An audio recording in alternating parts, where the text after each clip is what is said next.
Hey, what's up, guys? This is Johnny coming back to you guys with Ninja Wealth Exchange episode 12. We're here. We're going to be introducing our guest here, who is a Airbnb master, and we're going to be going through some of the process of investing in short-term rentals and strategies for cash flow, as well as the flexibility you might have through investing in real estate. So if you are looking for any of this or have been curious about Airbnb or short-term rentals, you're in the right place. So today, our guest, Chai Xiong, is an experienced Airbnb investor. And we're going to be taking him through what we would consider a master class, right? We're going to be going over some of these things that in the Airbnb world, where he's going to break down for us how he does his business and how good it's been. And he's been doing it for a while. So for almost as long as I've known him, I think I knew him for like a couple of years, and then he jumped right into Airbnb and has been super successful at it. So I want to hand this off to Laura and let him go ahead and talk a little bit and then go into the first question. All right. Thanks, Johnny. So first of all, welcome, Chai. Thank you for being here with us and sharing your wealth of knowledge with us here. Yeah, no worries. Appreciate it. Thanks for the invite, guys. Happy to have you here. Let's rewind a little bit. Can you get into how did you first get into real estate? Man, real estate, that was many moons ago, huh? It's been a while, but like way back then, I got laid off back during the crash, and I was like, man, what do I do? Like, I can't do this again, because just got married, and we just got a house, 4-bedroom house, got the car, got the Acura Integra, all that kind of stuff. So the bills were going up, right? So then like, man, and then the crash hit, right? The real estate crash hit, back in 2008. And so I lost my job, and I was like, holy cow, this is crazy. Like it was hard finding another job because the crash. And I'm like, I need to find something else. So then, so we all know the guy, right? Robert Kiyosaki, right? I was cutting grass, and I was kind of like, listening to him on my headphones. I'm like, he was talking about cash flow. He was talking about real estate. And I was like, I'm like, holy cow, this makes sense the way how he's talking. He makes it really easy. So that's how I got started, So then that was like, the crash. And then we saw prices like really, really low. And I was like, okay, this has got to be my opportunity right here. So that's how I got started. Awesome. All right, cool. So, I mean, very, very similar story to a lot of us here. A lot of us can relate. So that's awesome. And then, so now we're talking about Airbnb today. So why Airbnb for you? Yeah. So we started, big jump, right? So we did, I started, me and my wife, we started buying up all these, real estate during the crash, right? Because they were all cheap, we're all short sales. So we started buying a whole bunch, like 10, 11, 12. And then multifamily came in, right? So multifamily came in, like, oh, maybe I could just try that. That sounds like the big thing. So we tried that. So we got an 8-unit in Milwaukee, right? And then everybody started doing the apartment thing, right? So there was like, I couldn't really, I was getting outbidded with apartments. And then there was this, so Airbnb was the next thing, and I had a couple of friends down here that was saying, hey, you should get into Airbnb down here. So that's how I got started. So, jumped in there. I kind of just looked at the numbers. I'm like, man, that does make sense. It makes more money than just regular long-term rentals, and it makes more money than, my apartment building, as a whole, as one house I'm renting for Airbnb makes more money than my 8-unit. So I'm like, okay, let me jump into it. So then it was also like in that time period where it's like, my job announced that, hey, we're going to lay you guys off in another year. Wow. So I'm like, oh my gosh, so I went ahead and just like, all right, if they're going to lay me off in a year, I got a whole year to like, do something, buy some more rentals and stuff like that, so I can get some cash flow. So we start buying up Airbnbs for the next year, and that's how we got 5 Airbnbs in Kissimmee, Florida. Nice. That's Yeah. smart. At least they gave you 1 year notice, Yeah. because like Most Johnny people are and not I, that lucky. yeah, most people What's are not that? that lucky. Like Johnny and I, we're loan officers too, right? So Yeah. obviously, if you don't have a job, you can't get a loan, right? Exactly. So that was it. So I was like, man, so I got 1 year to get as much property as I can, because I can show, I can show salary.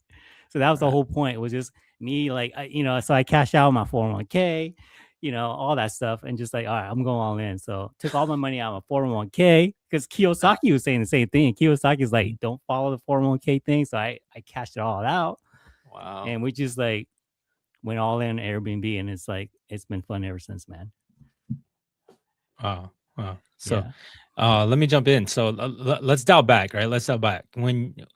Now I know, like, we've known each other for a while, right? And I remember when you were gonna jump into Airbnb, you were like, dude, you need to jump in too. And I was like, I don't know. I don't know if I can ride that wave, right?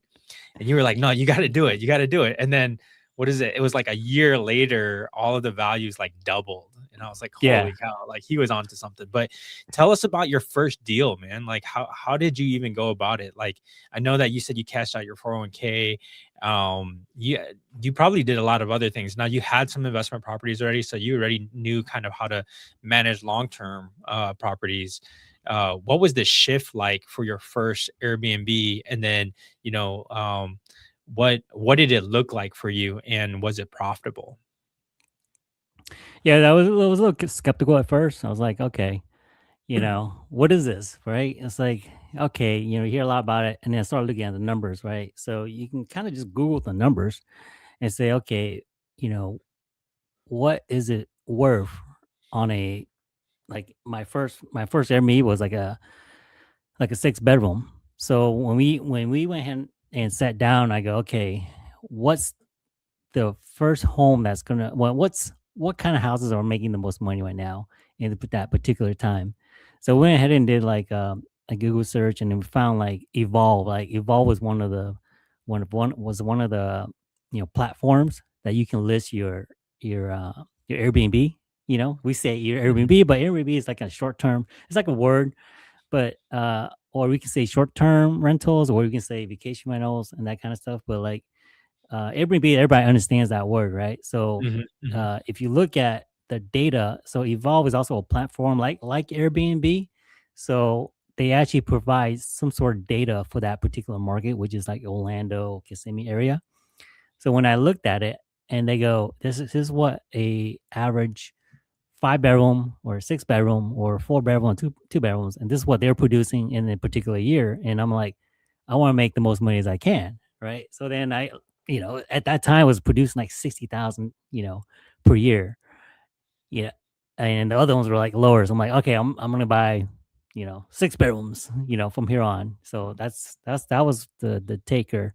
So that's what we focused on and jumped into it. And then so that we bought like 2, and then the rest was just like 5 bedrooms homes. Okay. But, So was did you that just the like, question? What was the question? I forgot the question. yeah. So I want to know more about that first deal, right? So Yeah. you told us the location, you bought it in Kissimmee, kind of that Disney market, right? And then you use Evolve to gauge whether it's going to be profitable or not, and the type of property that is profitable or more profitable. And so you went with a 6 bedroom. Now, because of your research, you decided to purchase, that size as well as that type of property. Do you think that property size uh is still doing really, really well, or is there a, like, different numbers of bedrooms are doing better than others, or different, like, are townhomes better than homes, are condos better than townhomes, like, well, what are you seeing like current day? Yeah, back in the day, I mean, you gotta understand the dynamics after COVID, right? So, back before COVID, everybody wanted, like, families wanted to come together, share a big house together. So the big bedrooms, like 6 bedrooms, like we had, everybody was, we had 3 families coming in, and all that kind of stuff. So that was cool back then. But after COVID, it was like, oh, okay, we want to isolate ourselves. So now the smaller homes are producing better income because you got family that just wants to be by themselves. So that's the occupancy on those are like higher than the 6 bedroom because like bedrooms are pretty big, right? So you walk in there, you're Yeah. like, oh gosh, it's huge, but like it's kind of creepy because like you're not utilizing all those spaces, right? So so the occupancy level is kind of low now for the 6 bedrooms, but the townhomes, the condos, they're kind of high now. It's because people are coming in, they want the kitchen, they want to stay for a week, they want that seclusion, that kind of stuff. So yeah, the smaller bedrooms are actually outproducing the big ones now. So it's a little bit inverse now. Do you think that the 6 bedroom or the larger homes are going to come back after maybe a few years? Oh man, I like to because I got I got 2 homes. Yeah. No, okay. I don't think so, man. Oh, Yeah, I don't think so. I mean, we're kind of stuck. I mean, Interesting. unless but it is kind of weird if we can repurpose those rooms, right? And we got Mhm, people mhm. knocking down walls and making bigger rooms, that kind of stuff. Yeah, So yeah, that might just work because people like bigger space. yeah. We got owners that are like tearing down a couple rooms just to make a bigger room, like a bigger theme room, Okay. right? So Yeah. if you repurpose that, that might work.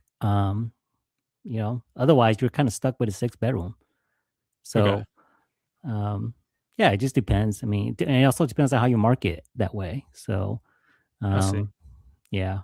And that's specific to that specific Kissimmee location, right? So, like, I know that what is it? Laura and I, we went out to Miami, and they had these massive townhome setups where, like, they would have a jacuzzi and a pool connected to the master, right?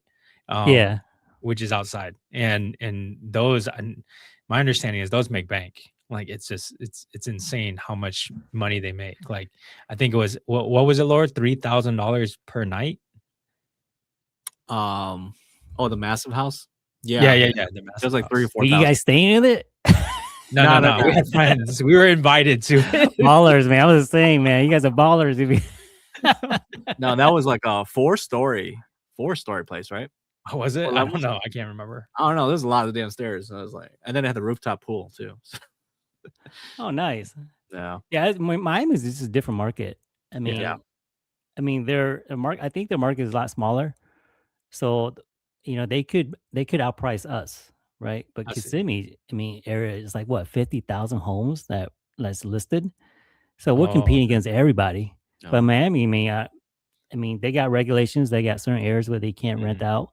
So Right. like their market is a lot smaller, so they can say, hey, we're beachside or we're only blocks away, and you know, we can outprice $1,000 per night, Yep. and you get a whole house to yourself. So it's just a different market I see. I see. where yeah, So it's what's the biggest expensive down lesson?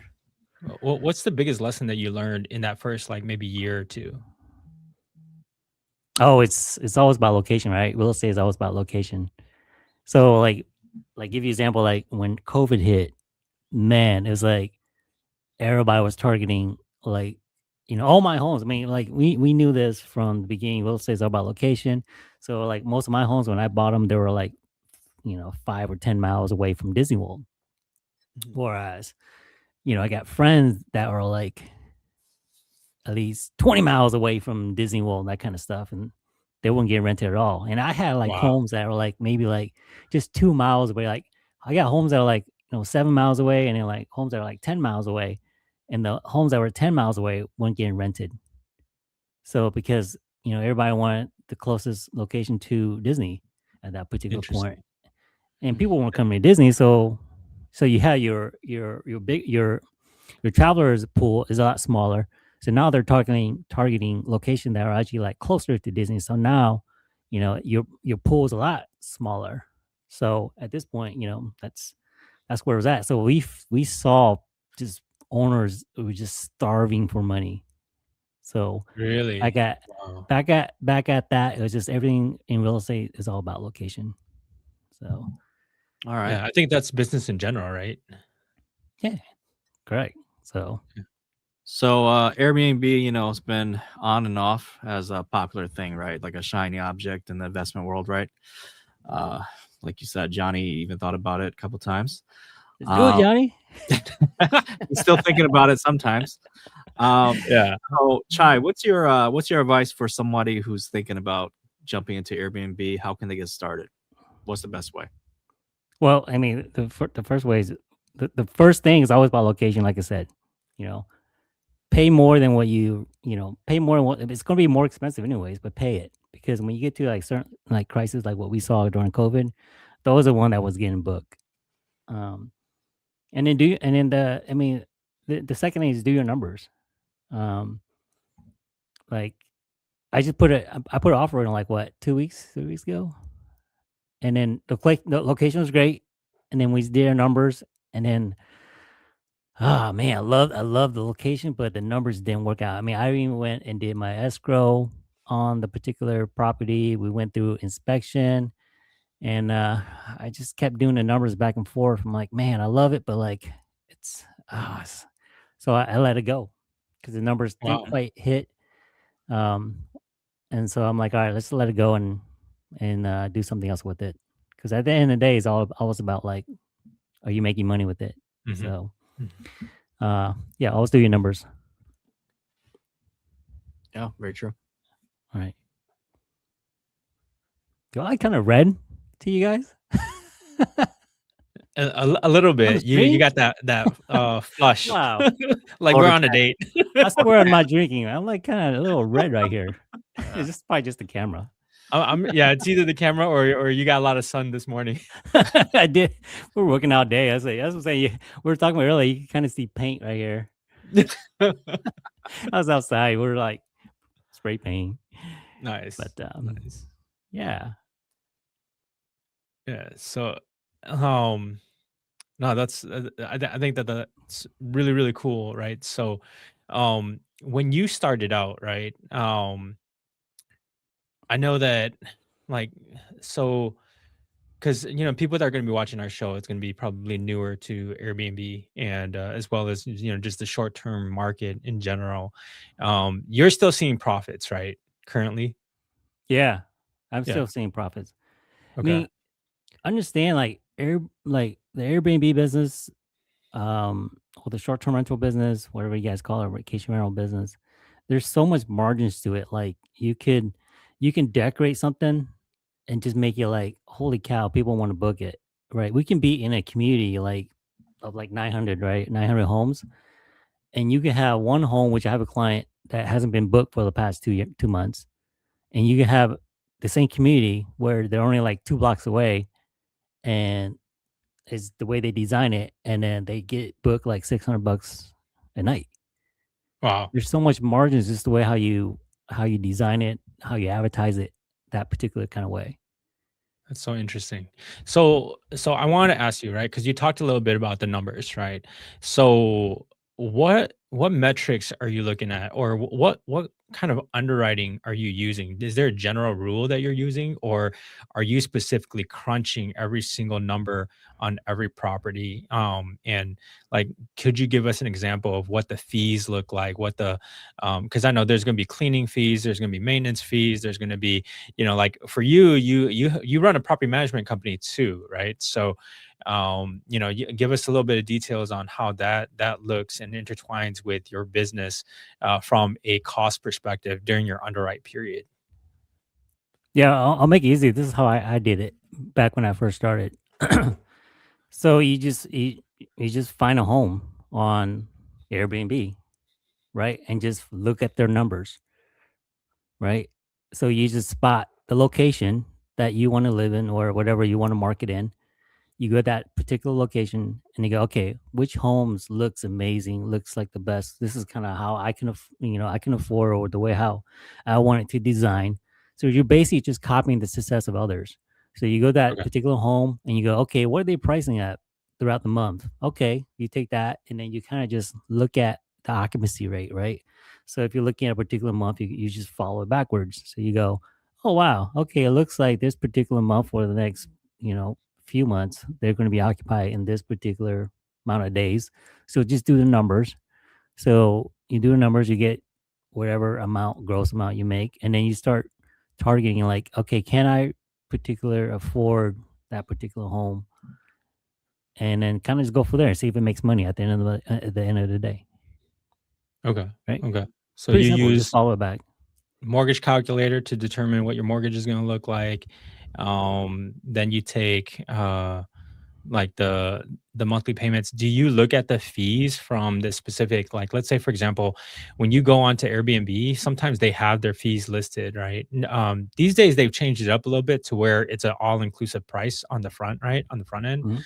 But back then they used to split all these different costs and stuff. And so do you go and you look at like, so I know that there's a group of people that I used to work with called the short term shop, and Luke on the short term shop talks about the enemy method, right? Meaning you go and you look at your competitors as well as the people that's already in the market to find out what it is that they're charging so that you can determine what your charges are. So the fee from the cost of cleaning, right, is that the actual cost of cleaning?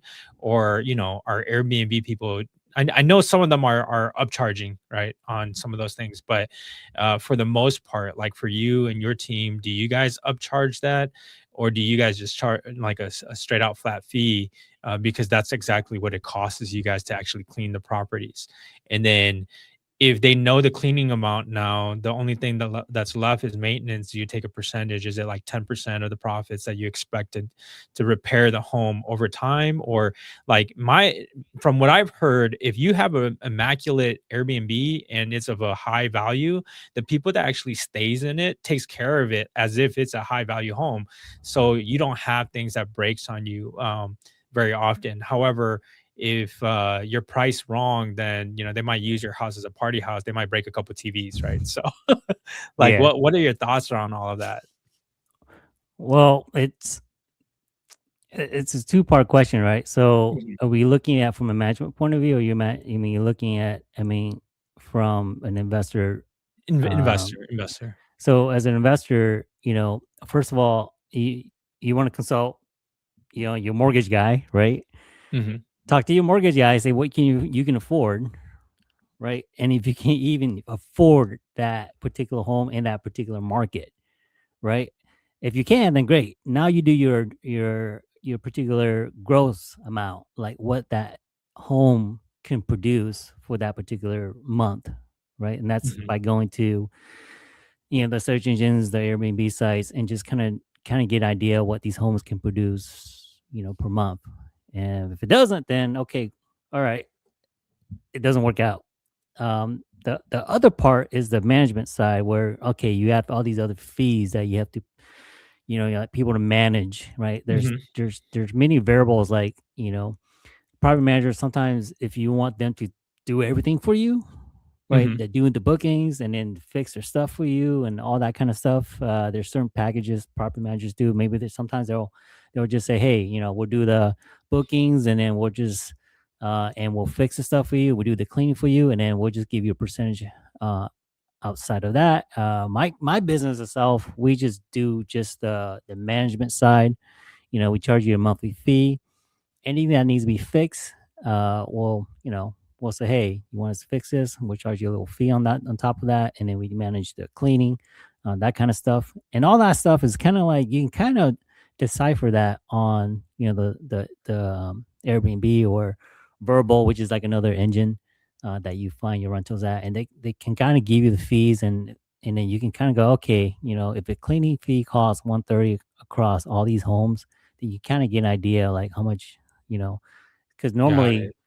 normally apartment manager won't charge anything more than what the cleaning fee is, unless they're trying to milk more money. I So see. it's normally lower than the cleaning fee from what you see on the search engines. Got So, it. but it's also, just call and talk to a property. There's tons of property managers. Sometimes, they'll give you a break, that kind of stuff, for several months just to get you as a client. But it's really the variable is so many different types of like ways to manage at home.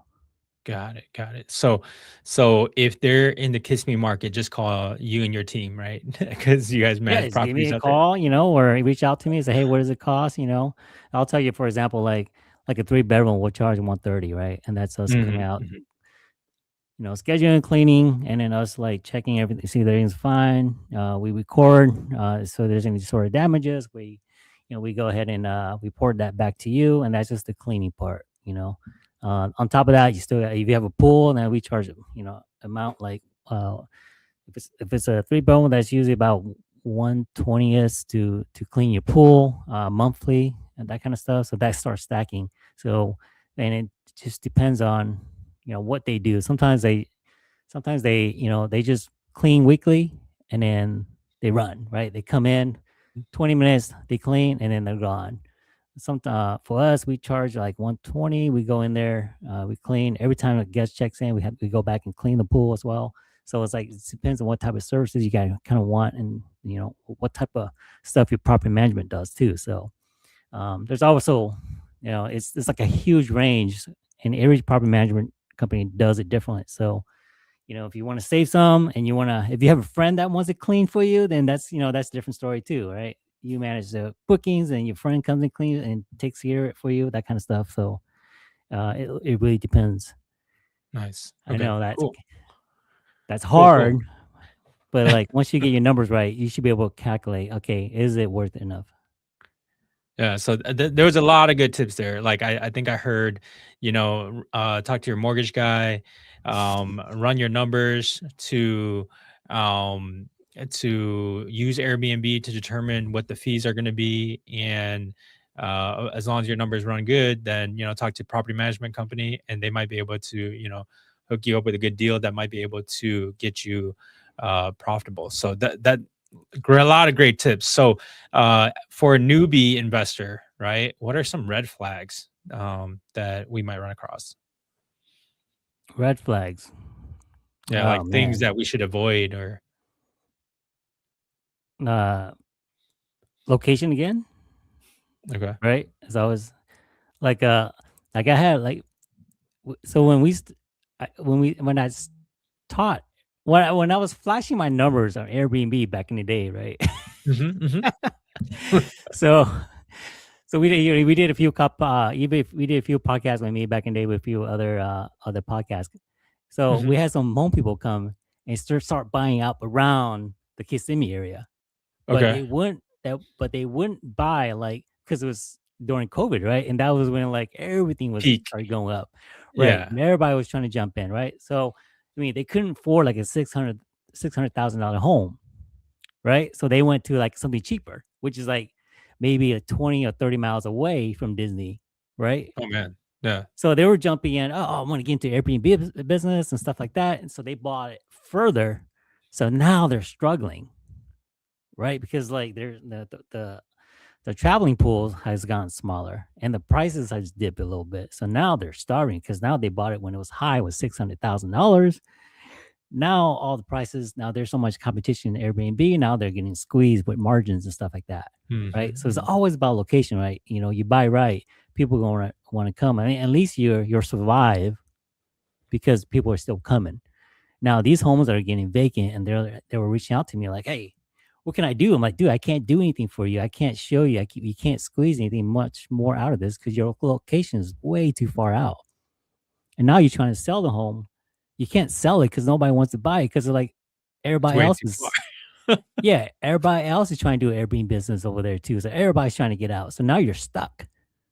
So that's like, sorry, wish you would talk to me. Back to location again. That's the thing. Everything else you can kind of fix, right? You can't fix your location. You can make your home better. You can paint it. You can theme it right, and you're just bank. If you theme it right, but you can't change your location.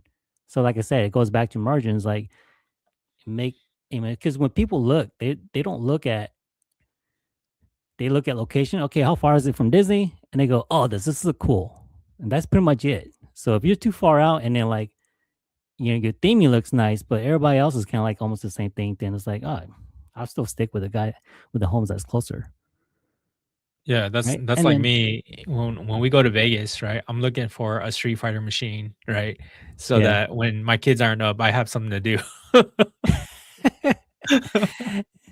And you can always like, okay, even you get the location right, uh, you can always like drop prices to get people to come in. So you I at see. least get something trickle, like money trickle coming in Got it. to pay the bills, right? But Yeah, through like the if you rough don't have season. right, exactly, and if you don't have the right location, like you can lower as much as you can. Now you're getting like the bad people, right? People just want to come party. You know, you're renting it out for like $80 a night. I mean, that's cheaper than hotels. Now they're getting a whole house to themselves. You got a Right. pool there. You know, they're coming in for birthday parties and then they're just like trashing the place because they're inviting the whole family, you know, from in town and everybody's coming to do a birthday party for $80 a night at your home. I mean, I think if you did, was it $80 a night and you required them to stay for 7 nights, then less people would use it as a birthday It doesn't party house. matter. $80, Oh, really? that's like what, eight times seven is what, 40, 50, you know, Yeah. $500. That's $500. You know, we get a Yeah, whole house true. $500 and I don't have to stay there the whole time. Yep. Right. We're there for the weekend. I'm just, you know, I'm coming on Friday, you know, $500 just to rent. Look, I mean, dude, try renting an event hall for $500 a night to Yeah, throw a you can. party. Yeah, Yeah. $500. Hey, we got a pool. Hey, everybody come over. You know, we're gonna, you know, blow some stuff up. You know, and yeah, $500, and then peace out. We're done. You know, we have So to, has you that know. happened to you? Like, have you Oh priced yeah, loan? oh yeah. The stories I can tell you guys. Okay, Might so be another show. yeah, for sure. But I did want to ask a question before we moved on to the next segment, which is going to be about financing, the property. But um, so how bad is bad when something bad happens at an Airbnb? I mean, I know it's a loaded question, right? It's a loaded question, but How bad is bad, man? Bad as in, like, have you ever had to kick anybody out? yeah, yeah. That's. I Okay, mean, I've done that a couple times. I okay. have confrontation. People have confronted you. You know, we had I, you know, people pass away. Wow. Bad, What? That's yeah, that kind of crazy. stuff. Yeah. So Oh my it's. goodness. I Okay. think I've seen it all. Okay. Yeah, But let's not scare everybody, right? Because it is a business, right? And so when you're going into business, you gotta know what you're getting yourself into, and sometimes things happen, right? yeah. So Things are gonna happen. That's just the normal. You guys won't know. I mean, it's. I mean, like you say, bad. Yeah. I mean, it can get from. I mean, the worst bad is people passing away, right? right, And right. you know, that's just Sad. Yeah. can't hide from that, right? But Yeah. yeah, Tough. that's the lowest. As long as it's not your fault, you're good. Yeah, we went south really fast there. Yeah, let's move on to something else here. It's never a happy thing, right? When you run this sort of business, yeah. I mean, I heard like I got a cousin that's in that works for like Marriott, and they Uh-huh. same thing, I people see. suicides, that kind of stuff. So So meaning when you're in hospitality, you're gonna experience it all, right? yeah, You're exactly. when you're dealing with people, you're gonna experience it all. So I mean, all right, let's go ahead and move forward. Disney's experienced it too. You know, I don't know, Right. last 2 months ago, Disney had that problem too. So True, they did. All right. So financing. So how do we get into like you said, talk to your loan officers, right? And both Laura and I are loan officers, and I think we probably have a pretty good idea of how to help you guys purchase, Airbnb deals if you want to reach out. But like what kind of down payment are you looking at? And what like is there a possibility of doing a low down payment loan on a short term rental? well, I'll tell you how I did it. I mean, I'm a traditional guy. I do all my deals conventional, which I Okay. put 20% down on all my homes, Okay. and yeah, that's all I do is all 20% down. I think my last deal was a DSCR loan, and that was because I reached the limit amount of homes I can do conventional. I think conventional is like at one point we're at 5, and then I was able to find another lender that was able to go to 10, Mhm. and then and we maxed out. I'm like, Yeah, okay, yeah. so we did a DSCR loan on it. So that was pretty much it. So Okay. I still put in. I think for that last one, I put 30% down, but I keep it pretty traditional, just conventional and DSCR. Nice. Okay. Cool. Yeah, Cool. So yeah, so you're looking at like, okay, so from a financing part, like I used to do a lot of financing around Airbnb. And so if it's your first Airbnb, we've been able to do a second home, right? Especially like if you live in California and you want to buy in Florida, you can do it as a second home, 10% down. But you're required to stay there a certain period of days, right? It used to be 15 days. I'm not up to date as to how many days now, but there's, tax codes around all that stuff. And so you can do it as a second home, 10% down. And then you could do a conventional 15%, nice. but then you're paying MI for both of those products, right? So if you want to capitalize without having to pay MI, then you would do 20% down on the properties. And DSCRs, they do it at 20% down, which I still think DSCRs is a super cool product because you can actually purchase an infinite amount. In the Orlando Kissimmee area. So like some DSCR lenders, they use appraisals to determine what the rent's going to be, and those numbers never come in right.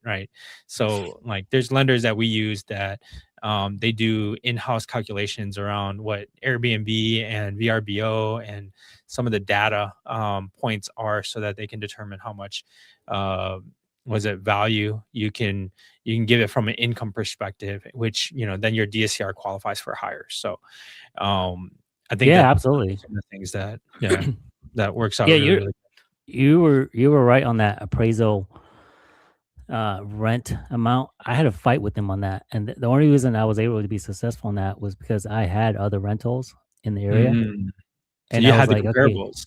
yeah, I was like, look, this is what's coming straight to my checking account. So they were like, all right, we'll give it to you. But the numbers were like, they were like, no, we're not gonna budge from those numbers. I'm like, look, this is what I'm making, guys. So they're like, all right. So yeah, you Yeah, really have to fight with them on that. yeah. So So Johnny, absolutely. real quick, can you explain what MI is and DSCR? Yeah. So DSCR is debt service coverage ratio, and what that means is that you have to be able to qualify um, from an income perspective from the specific property by itself more than what the debt is going to be. So debt, as in your principal, interest, taxes, insurance, and any HOA dues, right? So your monthly payment has to be less than what the income is that's being produced by the property. MI is mortgage insurance, right? And we're using that terminology because in our industry we understand it pretty well. But mortgage insurance is a payment that you have to pay if you're putting under 20% down. So anywhere between 5 like or 3 to 20%, or anything above 20, or I should say anything less than 20% down, requires you to have some kind of insurance so that it covers the lenders, right? So you're going to have to make a monthly payment on that. It could range anywhere from $50 all the way to like $500 a month, depending on the price point of your house. And so those are things that you have to take into consideration, and of course talk to your loan officer. They can go over that stuff with you. But hey, next time you're going to buy one with the DSCR, reach out to me, dude. I'll hook you up. We'll do one Yeah, where for you sure, don't have man. to use the appraisal. Oh, Yeah. nice. Yeah, exactly. That appraisal costs money too, man. I mean, I don't Yeah. know how you're getting. That's like, I think it was like almost $1,000 just to get that appraisal done. I was like, holy cow! It's like Yeah. so much more than just a regular conventional purchase. You Well, know? we still have to do an appraisal for the value, but not for the income calculation, right? Oh, okay. I think Yeah. that, yeah, but still, Yeah, it's man, an if extra you can get 200 around bucks that, for the income if you can get document. around that, holy cows, you wouldn't have to fight with that. That'd be pretty cool, man. Yep. No. Yeah, thanks, man. All right, Laura, is there anything you want to add? Yeah. So let's move on to management here, right? So obviously, once you acquire the property, some stuff you already said, Chai. Management is key to success of your place, right? So you yourself, sounds like you self-manage. Is that correct? I have a management company, so I Right. self-manage my house. Right. So you self-manage, right? So, Yeah, what yeah. systems are you using in your management your PM property manager? I mean, you see systems. There's so many I guess tools behind that. You can use a system to do bookings. You can Mhm. use a system to track work orders. There's so many out there. We I I use Excel Nice. Yeah. Okay. just to track my cleaning, just because it's not the way how other companies are doing it. So I use Excel just to track my cleanings, and then we break about 150 cleans a month. So it's so Man, much that's easier. crazy. Yeah, it's Wow. crazy. My payroll was like 20, like what 25K a month. Holy cow on that.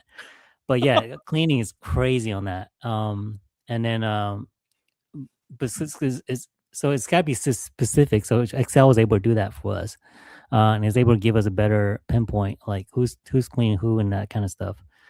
But as far as work orders, we use like a pool company software. It's called Skimmer. We use that to track work orders. And then just for your monthly billing stuff is just um, gosh, what is it? QuickBooks. QuickBooks. Yes, QuickBooks. I hate those guys. They take so much money from me every month. Yeah. There's a fee where they pay your clients pay you. There's a fee on that. They charge you for fees on how to track stuff, and they charge you a fee on how payroll and that kind of stuff. Oh my gosh! So yeah, they're making it pretty penny for me every month on that. So that's pretty much the three stuff that we use, and then of course Google Photos. That's just capture data, pictures, that kind of stuff. And that's all stuff. That stuff's free. So you have multiple properties that you own yourself, multiple properties that you manage to. Is there a software system that you use to manage all those properties all at once? Well, it's called Hospitable, and that just tracks my booking. That's pretty much it. But I just have five, so like literally, I can just kind of manually track it. But like, I like to eyeball everything all at once, and that just does booking. It just kind of puts everything together into like one platform, kind of like Outlook. So like when somebody message, it comes into like one particular inbox, and you just kind Uh, of respond, and it does a little automation too if you need to. That's pretty much about it. But that itself, it costs money too, right? So of you're trying to course. squeeze profit at the end of the month. So you know, you try to do as minimal and get the free stuff Yeah. uh, So that you can. hospitable, like you said, it combines your multiple inboxes together, right? So what platforms are your properties on besides Airbnb? Just verbal, Oh, you're just Vrbo? Airbnb. Okay. Yeah, and I mean, I don't know what it is, but like verbal is like 95% of my bookings are verbal, and like Nice. Wow. 5%. It should be the opposite, right? Because Airbnb has the bigger market in Mhm. my area, but somehow I just keeps getting maybe it's that verbal that shoots me to the top, and Airbnb suppresses me somehow. But like yeah, the bigger if the bigger market is always Airbnb because they control about 95% of the market over there. But Wow, that's somehow, insane. yeah, somehow I just keep getting my verbal bookings from there. So yeah, Right, right. So then, in a way, I mean, hospitable. So for the people who don't know, that's going to help you to not double book, right? that's correct, correct. And I Right. mean you don't get double booked too if you share your calendar across platforms. Like if you have verbal and Airbnb, when you Mhm. share the calendars between the two, they don't get double booked anyways. But Mhm. it's just the convenience of just having hospitable, so you can kind of see everything all at once. When you change prices, it can push it out to two platforms instead of you having to go to one platform at a time and changing the prices, that kind of stuff. Mm. Do So yeah, you I was do you looking. implement AI at all? It does have AI built in, but I like to keep it like real language. Okay. And when we say AI, it has like what a chatbot that responds to your guest. Yeah, Yeah. yeah, exactly. And before it comes in, like, they complain about something, and it throws Mhm. up an AI response, and then you want it Do you want to submit that? It's just like, it's too AI-ish language. Too clunky right now. Yeah, well, something like that. I mean, you can tell that it's written by AI. So I'm like, we don't do that stuff. I Well, I respond mean, there's real language. some like very common questions you get a lot, right? Like, so for example, if you got a weird TV, right? And your guest is like, "Hey, how do you change the input on this TV?" Well, if you as the host, you instruct your AI how to operate the TV, whenever somebody asks, it's going to automatically tell them. So you don't have to do it individually each time. Same with what's the Wi-Fi, right? Something so common and so stupid that it's in instructions, but people don't read it. They'll ask you, right? How many times did you get to ask what's the Wi-Fi? Yeah, all that is just being a good Yeah. host, right? So like when they walk in, like what we do is we usually put the Wi-Fi info right by the front door. They walk in, they look, oh, there's your business license. Oh, the Wi-Fi information is right there. Boom. Yeah. Nice. Contact information, boom, right there. And they Yeah. get that on email too. So when they book, says, hey, here's your Wi-Fi information. Here's here's the code for the house, whatever. Here's the contact number. So all that is just preparation, and Yeah. it's all on how you host your guests. So I rarely get that kind of stuff because it's everywhere. Um, it's just the property management software that's just to keep everything easier for me just to manage prices and Yeah. So respond speaking on about email. prices, how do you keep an eye on prices? You look at your market, right? You kind of look at who's the big dog in the neighborhood, and you go, all right, am I equivalent to that guy? No, I'll slash it by 75% or something like that, Mm-hmm. and kind of just roll with it. Okay. So And if so it you're doesn't work, kind of you manually start looking. yeah, and then you start figuring out like what's going to work in your particular home. Yeah. So then How once often once it's how often are you looking at your competition? about once. I mean, once you see it, and I mean, I've been doing this for like 9 years. Mm-hmm. You can kind of get an idea. Like you can't go above like I don't know, like $400, something like that, right? Christmas you can get more than like $500, and you can Sure. kind of get an idea of what your market is for your particular home. Yeah. And if you start renovating it, like, okay, well, if I add like a movie theater into my home, okay, maybe I can maybe squeeze out another 30 Mhm. bucks a month, that kind of stuff. So once you start getting an idea or you start looking at other people's homes, you kind of get an idea and just roll with it. And then Mhm. if it doesn't work, you just start adjusting the prices and then kind of go from there. But like I said, if you look at your market, which is like your neighborhood, you can kind of get an idea how much you could get for. I mean, people pay for like other like services for it, but you got real data in front of you. Like you look at your neighbor and how much they're charging. You're like, okay, ultimately you're competing against them anyway. So if their prices are this much and you want to get a booking, or use a lower price a little bit, you might beat them out depending on what you have. Right. Right.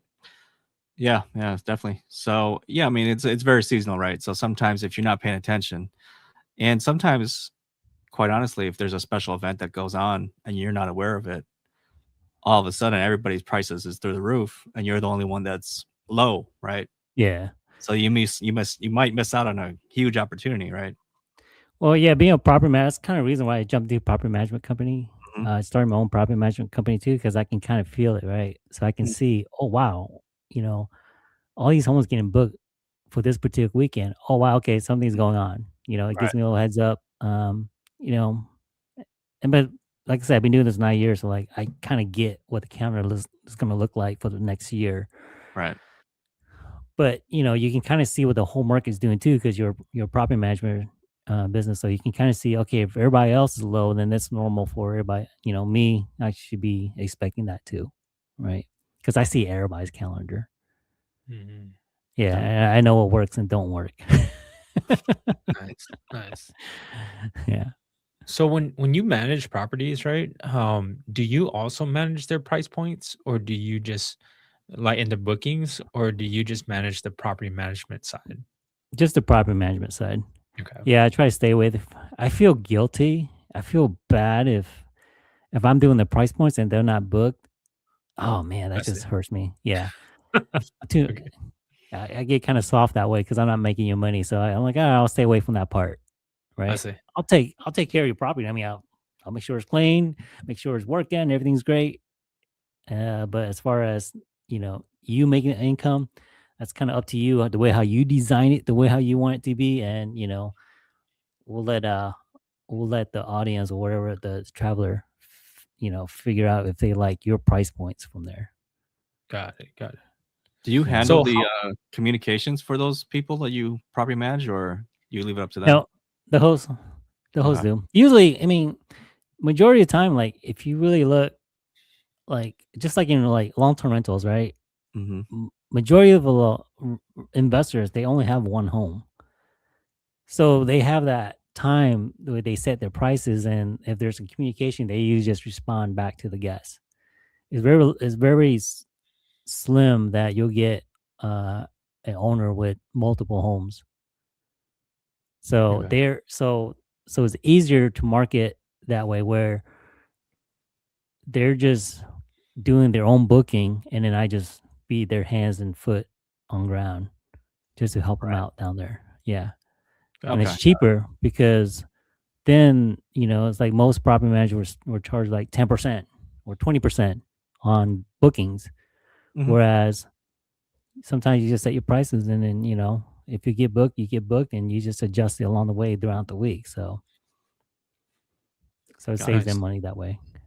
So how much like when you first get your first Airbnb, right? How much time does it actually take to run it in like maybe in the first 2 months versus after, everything's been built out and everything's ready to go, the system's all in places.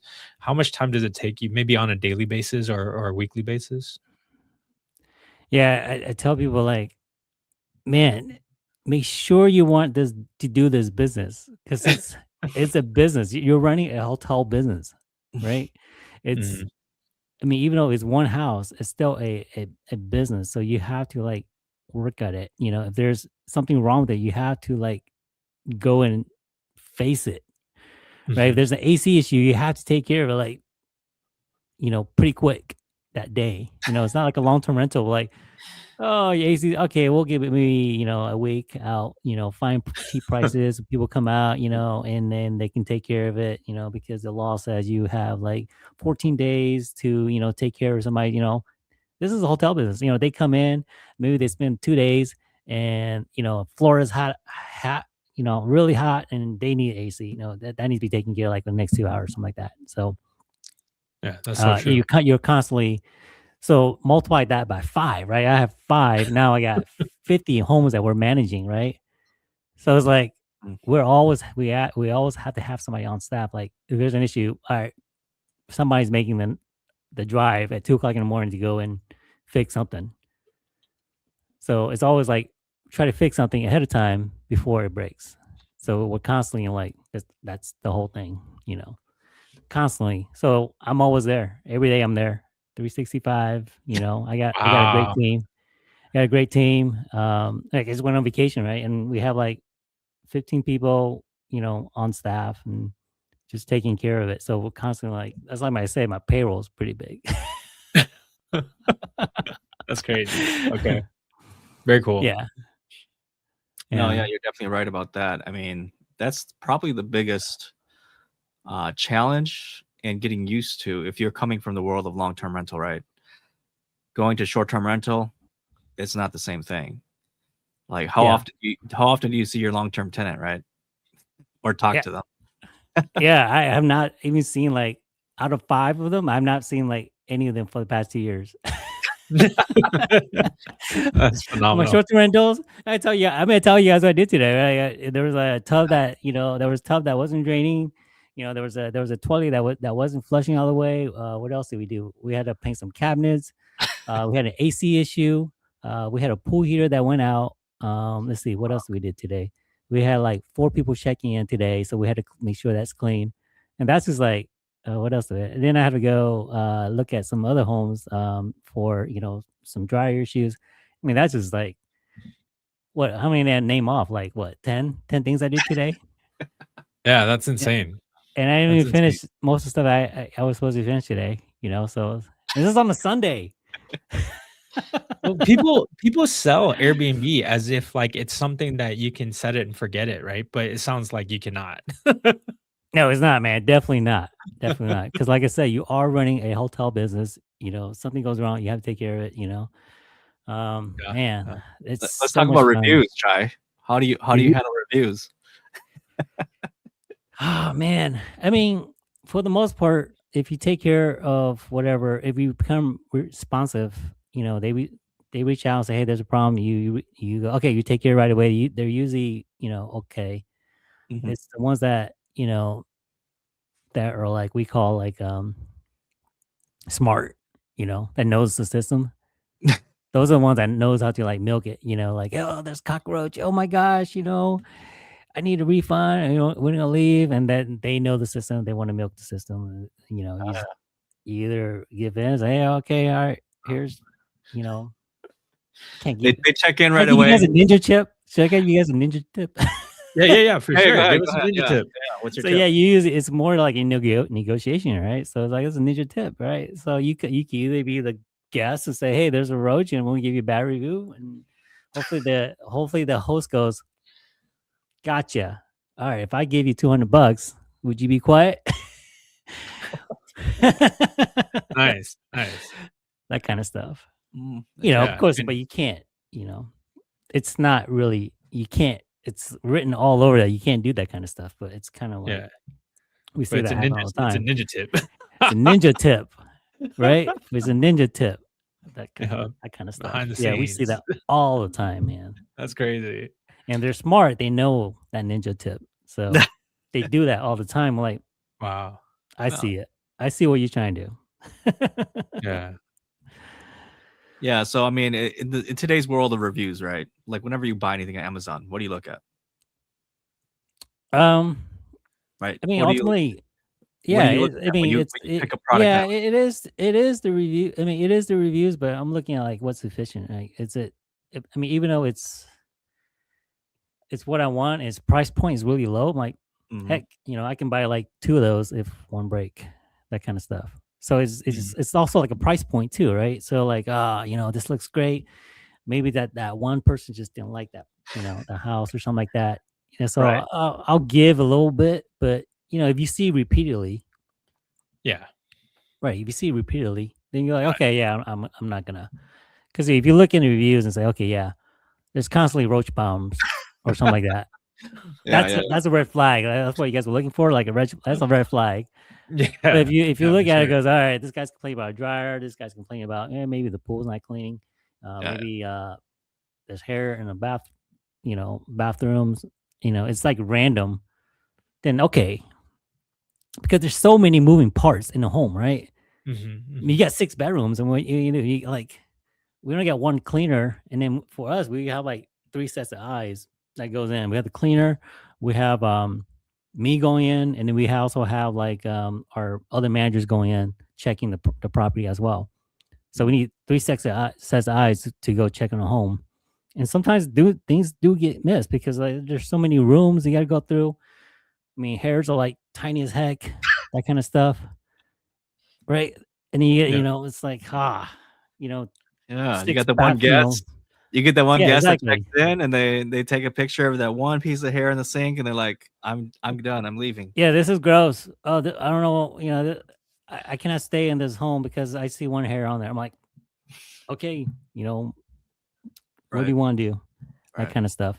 It's tough. Yeah. I mean, It's tough. it's tough. This business is a tough business.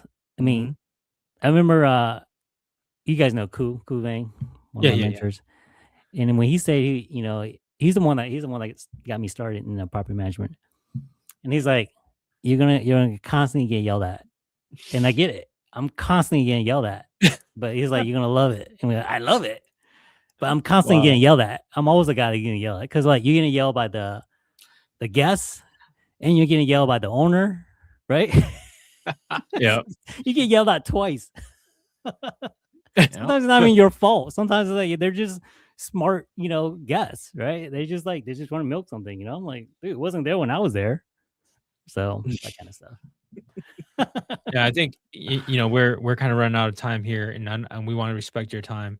I have one last question before we start going over the rapid fire questions and stuff like that. I don't know if Laura has another question, but um, in the Airbnb world, it's super fast changing, right? And yeah, I've seen cities where regulations have come out and they don't allow Airbnb anymore in that specific location. Someone might have like three different locations. How do you protect yourself or guard yourself against things like that? Yeah. Um, yeah, that is tough because I see Hawaii's having problem. I saw New York having problems. And we Hmm. got people from I got some owners from New York that sold everything and came down and started doing Airbnb in Florida. Um, yeah, it's tough. I mean, you gotta have a county that supports it, or so, and you gotta have groups that supports this particular type of industry as well. So like Florida has pretty good groups that supports it, and the county itself supports it too because that's where they get all their revenue. Hmm. Their tax dollars, from tourism. So Yep. if you look at it, man, I think they were like making like tons of millions of dollars just from like tourist tax, just from like Nice. Mm. I mean, you got 50,000 listings for like I don't know 7% for income coming in for like per booking. Man, that's tons of money coming in. That is, yeah, that's a So you're like, significant. if that's where your revenue is. Hey, man, I'm not gonna push back. We're getting tons of money coming from like tourist tax. So you gotta have like Nice. county like supports it, and then the resort has to support it too, and that kind of stuff. So you gotta look at layers. Like, okay, so we got the governor supports it. You know, we got organization groups that supports you, and then you got the county that supports you. So you got many layers of things that's going to help you. So you got to when you look at a particular location, you go, okay, where is my support? That's my support. So I got like 4 or 5 layers of support Mhm. that's gonna keep this business running. But if you're just out in the middle of nowhere and you get one neighbor like complains because you're running an Airbnb business and they're throwing parties, they just yell at whether they just bribe or whatever the officials and say, hey, we don't want this no more, and then you're shut out. Then you're done. Yeah. Yeah. I So mean, we had that happen to a friend of mine in the Mille Lacs area, which is one of the largest lakes in Minnesota.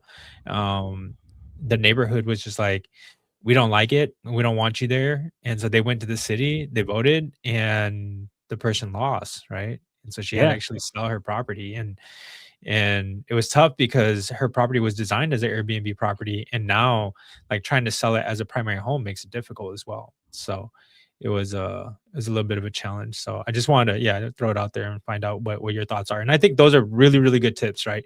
Get into the environment, know what systems, what groups are supporting you, and that's definitely something that you want to keep in mind. So Laura, did you have anything? No, I think that's pretty much it. I mean, we covered quite a lot in this 1 hour. Of course, we can't That get was into huge. but yeah, no, definitely. So we're gonna wrap up the show, Chai, with our rapid fire questions here that we ask all our guests. yeah, The same 4 questions. So you ready? yeah. Let's shoot. Let's go for it. All right, cool. So what's your one ninja skill that you're really good at? My ninja skills, huh? What's the ninja sign you guys do? Something like that. uh, ninja skills. Like I think, I'm all about the hustle, right? Home Mm, hustlers. there you go. You Yeah, guys are, Yeah, yeah. I'm yeah. all about the hustle, man. I mean, nice. I like to say, I like to just out hustle people, right? It's just I Love work that. weekends, right? Yep. Yeah. And I don't know. I joke to people about like working weekends. I'm working weekends all the And it's time. I Sunday, mean, right? that's yeah. On Sunday, like that's the only way to get ahead of people. Like, I mean, I may not be smart.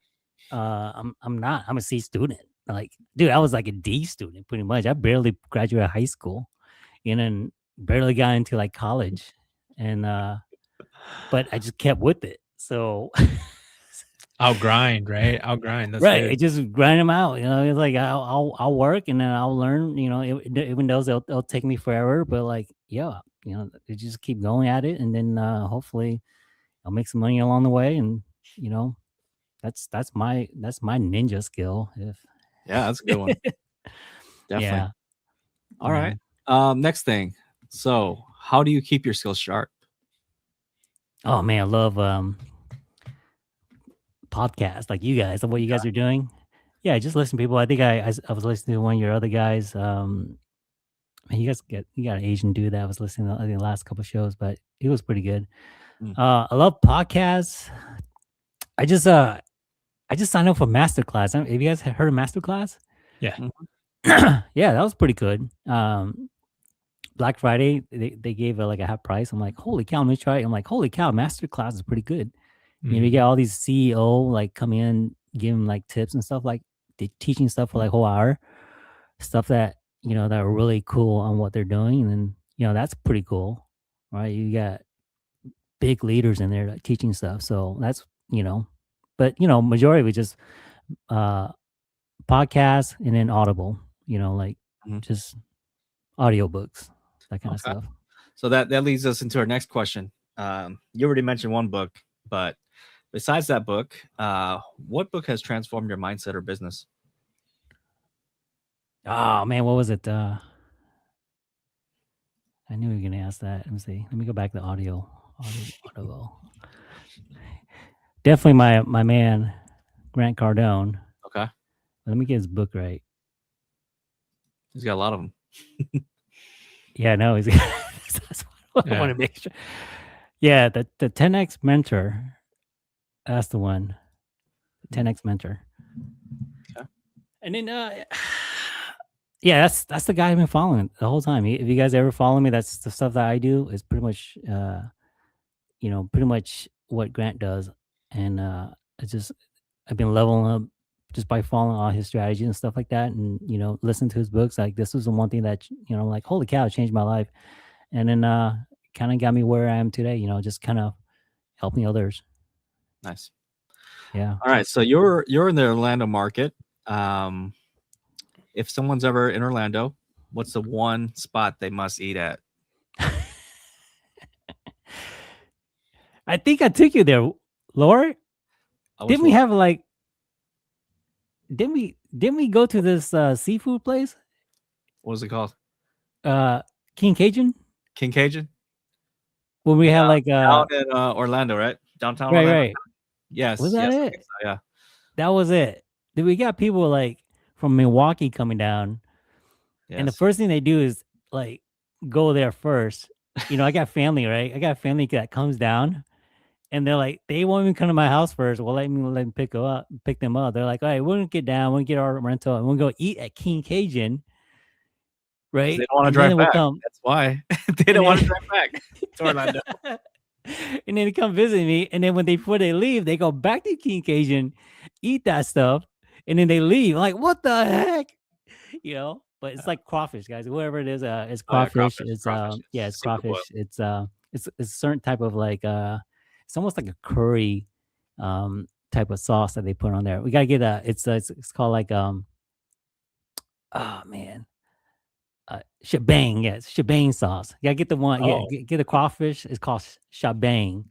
So if you ever hear me say shebang on Facebook or something like that, it's because that's the sauce that everybody when they come down, they're like, okay, well, we want some shebang. That's too good. I might have to skip out on that. I'm not a big seafood crawfish person, but it's not. I don't even like it. I don't even like crawfish, but they do it with shrimp too. So you can just get shrimp, and then and it's amazing. So nice. That sounds super cool. So for all those that like seafood, you know, it's shrimp and crawfish. You got to jump in and try potatoes in there. I don't know, Laura, did you like it? I don't know if you remember. That was a long time ago. It was good. It was good. No, I did not dislike it. Yeah.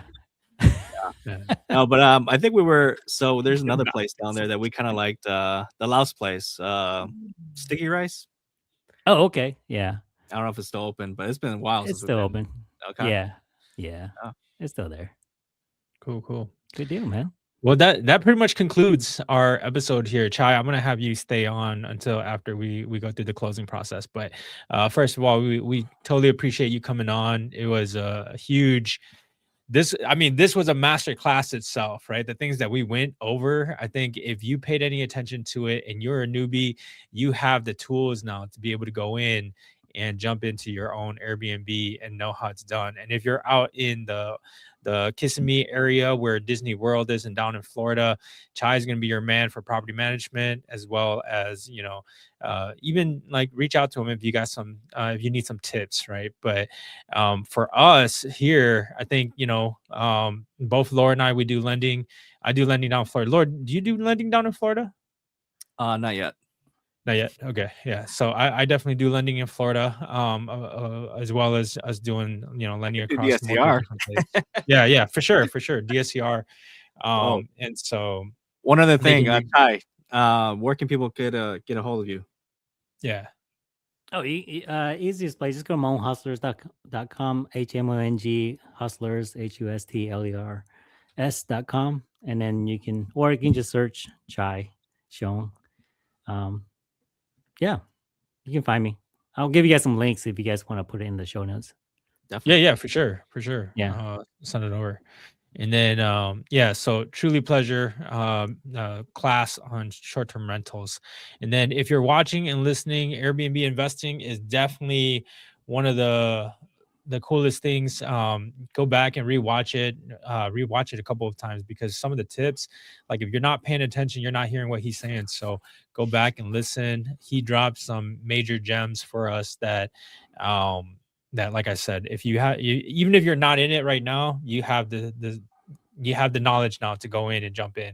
And of course, like from my perspective, you should always jump in and learn in the process, because that's how you're gonna go through and get better at it. And then don't forget to like and subscribe and share this episode with your friends and all of those who wants to build wealth through real estate investing. We are the Ninja Wealth Exchange, where we talk real strategy, real execution, real wealth building, and we'll see you on the next episode. Thanks, guys. Peace.